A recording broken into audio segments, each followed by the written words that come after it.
Sayın Atatan YouTube kanalımızın izleyenleri, Türkmenistan gündemi haber bültenimize hoş geldiniz. Bültenimizdeki haber başlıkları: Türkmen halkının milli lideri Türk Devletleri Teşkilatı 10. zirvesine katıldı. Rusya, Kırgızistan ve Özbekistan, Türkmenistan üzerinden ulaşım koridorunu geliştirecek. Son haberimiz: Türkmenistan ile Özbekistan ortak faaliyetler için yol haritası imzaladı. İlk haberimiz: Türkmen halkının milli lideri Türk Devletleri Teşkilatı 10. zirvesine katıldı. Türkmen halkının milli lideri Türkmenistan Halk Maslahatı Başkanı Gurbanguly Berdimuhamedov, Kazakistan'ın başkenti Astana'da düzenlenen Türk Devletleri Teşkilatı 10. zirvesine katıldı.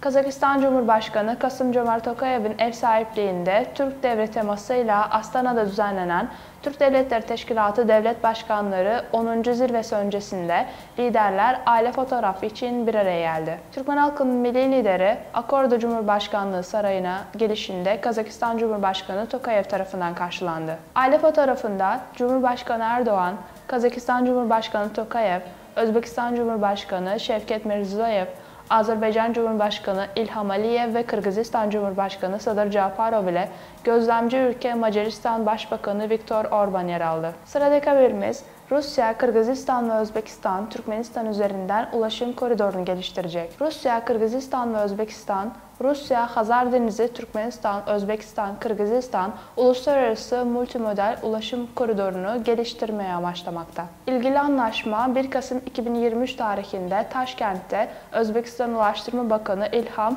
Mahkamov, Rusya Ulaştırma Bakan Yardımcısı Dmitri Zverev ve Kırgızistan Ulaştırma ve Haberleşme Bakanı Tilek Tekebayev'in arasında Şanghay İşbirliği Örgütü üyesi ülkeler Ulaştırma Forumu çerçevesinde imzalandı.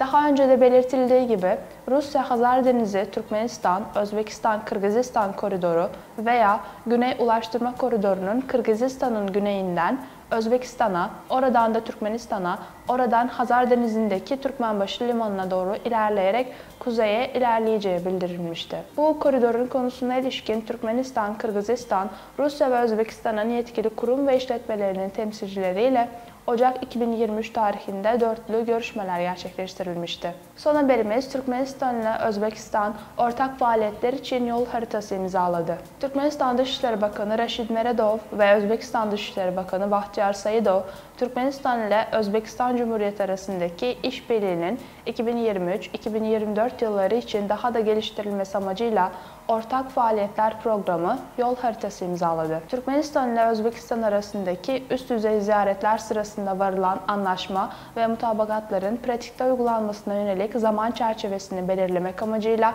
yol haritası geliştirildi. Belgede siyasi, diplomatik, ticari, ekonomik, kültürel, insani alanlarda ortak faaliyetler ve enerji, ulaştırma ve lojistik alanlarının yanı sıra su sektörü ve çevre koruma alanlarındaki işbirliği için kilit alanlar öngörülüyor. Sayın Atatan YouTube kanalımızın izleyenleri, Türkmenistan ile ilgili Türkçe haberlerimizi atatanturkmenistan.com haber sitemizden takip edebilirsiniz.